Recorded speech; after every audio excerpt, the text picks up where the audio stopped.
Nipah virus चाहिँ एक प्रकारको जुन अलिकति प्राणघातक भनौँ भाइरस हो, जुन चाहिँ प्राकृतिक रूपमा एक प्रकारको चमेरा, फलफुल बढी खाने फ्रुट ब्याट भन्दो रहेछ, त्यो चमेरामा पाउँदो रहेछ।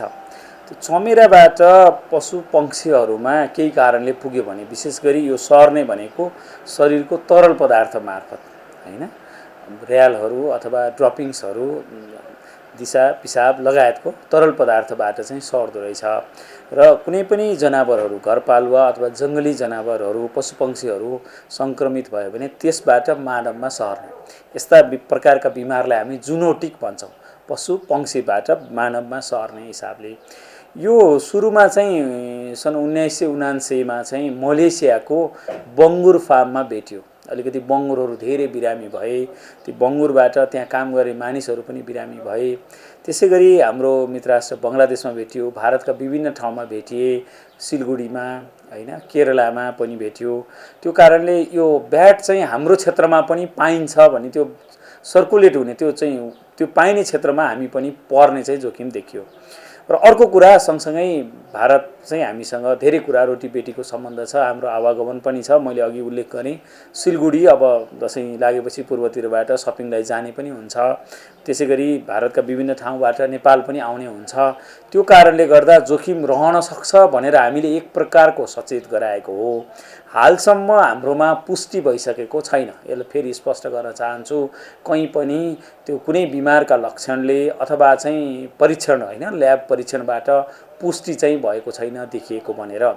यसका लागि हामीले हाम्रोमा पशु स्वास्थ्यको क्षेत्रमा काम गरेका पशु सेवा विभागको कलिगहरू र हामीहरू मिलेर चाहिँ हाम्रो देशभरका 118वटा अस्पताल, जहाँबाट हामी रोग निगरानीको सूचना लिने गर्छौँ, early warning and reporting response सिस्टमबाट चाहिँ लिन्छौँ। त्यहाँ चाहिँ यदि कोही बिरामीको शीघ्र स्वास्थ्य अवस्था अस्थिर भएको छ, गम्भीर भएको छ, ज्यान नै गएको छ र निदान भइसकेको छैन, यस्तो सोच्न पर्ने भयो भने चाहिँ राष्ट्रिय जनस्वास्थ्य प्रयोगशालामा समन्वय गरेर परीक्षण गरौँ भनेर सेन्सिटाइज गरेका छौँ।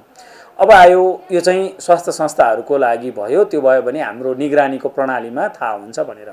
अर्को आयो नागरिकहरूको, हामी सबैले चाहिँ कसरी बच्ने भन्ने महत्त्वपूर्ण हुन्छ।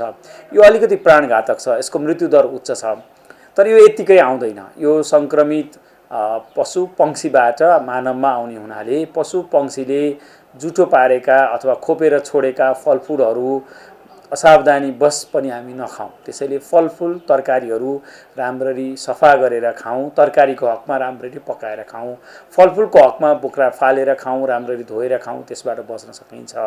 जो मासुजन्य काममा हुनुहुन्छ, अघि हामी भनियो बङ्गुरहरू बिरामी हुन सक्छन्, गाई वस्तुहरू हुन सक्छन् हैन। अब जो मासुको व्यवसायमा, मासुको काममा गर्ने साथीहरू अथवा जो काम गर्नुहुन्छ, उहाँहरूले पन्जा लगाउँ, मास्क लगाउँ, हामी पिपिई भन्छौँ, आफूलाई व्यक्तिगत सुरक्षाका कवचहरू लगाएर मात्रै ह्यान्डल गरौँ, मासुहरू राम्ररी पकाएर मात्रै खाउँ, तरकारीहरू पकाएर खाउँ, सफा पानी खाउँ, मास्कको प्रयोग गरौँ, भिडभाडमा नजाउँ, किनभने व्यक्तिबाट व्यक्तिमा, मानवमा पनि सर्न सक्छ। हामीलाई थाहा छैन, हाम्रो छेउमा रहेको व्यक्ति कुनै कारणले सङ्क्रमित हुन सक्छ हैन, त्योबाट हामीले सर्न सक्छ, त्यसरी जतन लिउँ। तर एउटा कुरा सँगसँगै म भन्न चाहन्छु, यसको मृत्युदर उच्च छ। यसले छिटै मस्तिष्कमा असर गरेर इन्सेफ्लाइटिस, कोमा अथवा ड्राउजी, बेहोस गराउन सक्छ। त्यसैले ज्वरो आउने, टाउको दुख्ने भएर यस्ता बिरामी लक्षण भएको छ भने अस्पतालमा जाउँ, त्यो सही सूचना दिउँ। अस्पतालले आवश्यकता अनुसारको परीक्षण गर्नुहुन्छ, स्वास्थ्य कर्मीहरूले सल्लाह दिनुहुन्छ र उहाँहरूले आवश्यक पर्यो भने निगरानीको लागि, टेस्टको लागि नमुनाहरू पनि लिनुहुन्छ। त्यो एउटा पाटो भयो। अर्को चाहिँ आतंकित चाहिँ नबनौँ, हामीले मापदण्ड नभुलाउँ, किनभने यो जनस्वास्थ्यका मापदण्ड जुन हामी मास्क, दूरी र हातको सरसफाइ भनेका छौँ, र हाम्रो वातावरणीय सरसफाइ, हाम्रो काममा हैन, व्यावसायिक कामहरू गर्ने ठाउँका सरसफाइहरू, त्यो पशुजन्य व्यवसायमा लागेका व्यक्ति हुन्, अन्य व्यक्ति हुन्, उहाँहरू सबै सचेत बनौँ, त्यसरी बच्न सकिन्छ। हामी जोखिममा छौँ, हाम्रोमा हालसम्म देखिएको छैन, अब नदेखियोस् भन्नलाई पनि हामीहरू सबै सचेत भयौँ भने, सजग भयौँ भने योबाट, यो प्राणघातक भाइरल सङ्क्रमण जसको उपचार छैन, जसको भ्याक्सिन बनिसकेको छैन, त्यो लगायत अन्य हैन इमर्जिङ डिजिज भन्छौँ, एउटा जान्छ फेरि अर्को कुनै भाइरस आउने गर्छ। त्यसैले सचेत बनाऊ, जनस्वास्थ्यका मापदण्ड र सही सूचना पनि फलो गर्ने गरौँ, किनभने हामी त कहिलेकाहीँ हल्लै हल्लामा पनि बढी आतंकित हुने गर्छौँ। अहिले आतंकित हुनुपर्ने अवस्था छैन, हामी चाहिँ सचेत चाहिँ हुनु पर्यो, जिम्मेवार बन्नु पर्यो, मापदण्ड पालना गर्नु पर्यो। यो बिमारकोमा लक्षण चाहिँ सुरुमा श्वास प्रश्वास जस्तै समस्या, सामान्य रुगाखोकी जस्तो ज्वरो आउने, टाउको दुख्ने, त्यसपछि एकदम छिटो द्रुत अब समयमा बिरामीको होस हवास हुन्छ नि अचेत हुने अथवा कोमामै जाने चाहिँ बढी छिटो हुन्छ भनिएको छ इन्सेफेलाइटिसले गर्दा। अर्को कम्पन आउने, ज्वरो आयो कम्पन आउने। त्यसैले अब हामी सर्वसाधारणले त हामीलाई बिरामीलाई यो लक्षण भयो भनेर अस्पतालमा स्वास्थ्य संस्थामा जान्छौँ। स्वास्थ्य संस्था अस्पतालमा स्वास्थ्य कर्मीहरूले आवश्यकता बमोजिम परीक्षण गर्ने हो। यसको परीक्षण अहिले जहीँ तहीँ उपलब्ध छैन, राष्ट्रिय जनस्वास्थ्य प्रयोगशालामा मात्रै हुनसक्छ।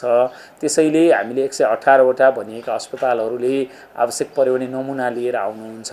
त्यसैले हामीले जान्नुपर्ने चाहिँ ज्वरो घट्दै घटेन, ज्वरो आएको व्यक्ति लट्ठियो, बेहोस भयो, कम्पन तारन्तार आयो भने यो अन्य अवस्थामा पनि निपा नहुँदा पनि अस्पताल जानै पर्ने अवस्था हो। अस्पताल जानु पर्यो, अस्पतालले आवश्यकता बमोजिम परीक्षण गर्नुहुन्छ। र दुःखको कुरा यसको उपचार हामी सपोर्टिभ भन्छौँ, सपोर्टिभ ट्रिटमेन्ट मात्रै छ। जस्तो उदाहरणको लागि कम्पन आयो भने कम्पन आएको व्यक्तिलाई कम्पन रोक्ने औषधि दिने, कोमाको व्यवस्थापन गर्ने, जसले अब खान सक्दैन हैन, कहिलेकाहीँ नाकबाट पाइप लगाएर पेटमा खानेकुरा पुर्याएर खुवाउनु पर्ने हुन्छ, अक्सिजन चाहिने हुनसक्छ, अक्सिजनको मात्रा कम भयो भने, अथवा सिजरलाई कम गर्ने भयो, अथवा अरू सपोर्ट गर्ने उपचार छ, त्यसलाई समस्या भएन, मुखले खान नसक्ने अवस्थामा स्लाइन पनि चलाउनु पर्ला, त्यसको डेफिनेट उपचार छैन। बचावटको पनि अघि भनिएका उपाय बाहेक खोप त्यस्तो छैन।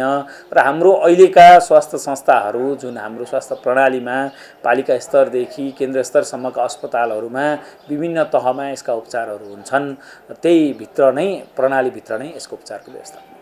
यसका लागि गत 3 दिनलाई हेरौँ हैन।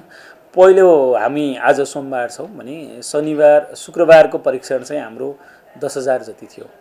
10,000 जति एन्टिजेन र पिसिआर गरेर हुँदा त्यो दिन करिब 993 सङ्क्रमितहरू देखिए, करिब 9% भन्दा थोरै माथि देखिए। शनिबार हाम्रोमा 9,000 जति परीक्षण भयो, त्यही 900 जति 913-14 केसहरू आए। फेरि पनि 9% थोरै 9% भन्दा थोरै माथि केसहरू देखिए। आइतबार हामीले हिजो रिपोर्ट गरेको यहाँले हेर्नुभयो होला 16,000 परीक्षण भयो, 14,000 देखियो हैन। त्यो 1400 नयाँ सङ्क्रमितहरू देखियो। यो कारणले जति परीक्षण बढ्यो त्यति धेरै सङ्क्रमितहरू देखिने हो।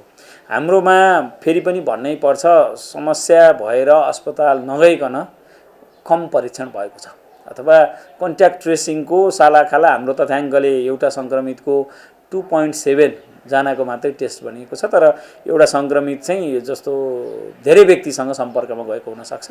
हाम्रोमा अहिले मुख्यतः डेल्टा भेरिएन्ट भन्ने फैलेको छ। हाम्रोमा गत महिनाको सिक्वेन्सिङमा जुन अन्तिम सिक्वेन्सिङ हो, अहिले हामी नयाँ त फेरि पठाउँछौँ, त्यसमा चाहिँ 100% डेल्टा देखियो, त्यो जुन बढी सङ्क्रामक पनि छ। सामान्य लक्षण भएका अथवा अस्पताल जानै नपर्ने धेरै व्यक्तिहरू परीक्षणमा पुग्नु भएको छैन। कन्ट्याक्ट ट्रेसिङमा पर्नुहुने व्यक्तिहरू आवश्यकता नपरी गर्नुभएको छैन। त्यो कारणले परीक्षण बढ्दा थोरै बढ्छ। तर यथार्थता के हो भने देशभरको औसत कुनै बेला 50%सम्म पोजिटिभ आउने अवस्था थियो। त्यसबाट क्रमशः हामी 20देखि 30मा धेरै समय अलिकति रहिराख्यौँ। अहिले 20बाट जति परीक्षण भएका छन् त्यसबाट प्रतिशत केही समय 14-15 देखियो। अहिले 10%को हाराहारीमा चाहिँ आइपुगेको चाहिँ यथार्थ हो। त्यसैले गर्दा 10% को हाराहारीमा छ। तर यसलाई हामीले जोखिम घटेको भनेर नबुझौँ, किनभने भाइरस हाम्रो देशको सबै ठाउँमा फैलेको छ। हाम्रो पछिल्लो सेरो प्रिभलेन्स सर्वेले पनि देशभरका कमसेकम 68% व्यक्तिहरूमा भाइरस पुगिसकेको लक्षण देखिएको छ, एन्टिबडी देखिएको हिसाबले। त्यो एन्टिबडीले कति प्रोटेक्सन गर्छ, कुन लेभलमा छ कसको भन्ने हामीलाई थाहा छैन। त्यो चाहिँ क्वालिटेटिभ टेस्ट गरेको हो, पोजिटिभ अर नेगेटिभ। पोजिटिभ चाहिँ भेट्यो भनेको धेरैजनामा भेट्यो, त्यसको लेभल कति छ, त्यसबाट बचाउन सक्छ कि सक्दैन थाहा हुने हामीलाई जानकारी छैन। त्यो कारणले जोखिम कायम छ। भाइरस जहीँतहीँ फैलेको छ र यो फैलेको देशभर फैलेको भाइरसबाट योभन्दा सशक्त खालको नयाँ उत्परिवर्तित रूप अथवा हामी भेरिएन्ट भन्छौँ आउने जोखिम चाहिँ छ। र हामी अहिले कस्तो बेलामा छौँ भने हाम्रा चाडपर्वहरू छन्, हाम्रो आवागमन बढ्छ, विदेशबाट हाम्रा दाजुभाइ दिदीबहिनीहरू पनि फर्किनुहुन्छ, हामी पनि सहरका गाउँमा फर्किन्छौँ। त्यसले गर्दा हाम्रो फेरि मिक्सिङ, हाम्रो मानवीय मुभमेन्ट आवागमन बढ्ने क्रममा चाहिँ सर्ने बढ्ने जोखिम चाहिँ छ। त्यसैले जोखिम घटेको नबुझौँ। मास्क, जनस्वास्थ्यका मापदण्ड, विशेष गरी दूरी र हातको सरसफाइ नभुलौँ। यदि तत्काललाई नयाँ भेरिएन्ट आइदिएन, देखिएन भने हामीले खोप पनि बढाउँदैछौँ। हामी धेरैजना एक्सपोज भएका छौँ।